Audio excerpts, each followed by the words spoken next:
అమితాబ్ బచ్చన్ అంటే మన మెగాస్టార్ చిరంజీవికి ఎంతో అభిమానం. బిగ్ బీకి కూడా చిరంజీవి అంటే ప్రత్యేకమైన ఇష్టం.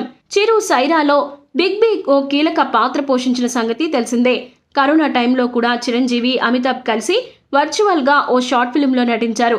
ఇప్పుడు Amitabh Bachchan cult TV show Kaun Banega కరోడ్పతిలో ఎంట్రీ ఇచ్చి బిగ్ బీకి షాక్ ఇచ్చారు Chiru. Pranam Amit ji, I'm so happy to be talking to you through this video.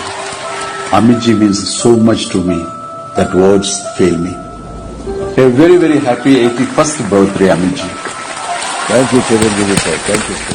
బుధవారం అమితాబ్ బచ్చన్ పుట్టినరోజు. ఈ సందర్భంగా కౌన్ బనేగా కరోడ్పతి షోలో వర్చువల్ గా ఎంట్రీ ఇచ్చి అమితాబ్ కి పుట్టినరోజు శుభాకాంక్షలు తెలిపి షాక్ ఇచ్చారు చిరంజీవి. చిరు సర్ప్రైజ్ ఎంట్రీ చూసి అమితాబ్ ఆనందాన్ని ఆశ్చర్యాన్ని ప్రకటించారు.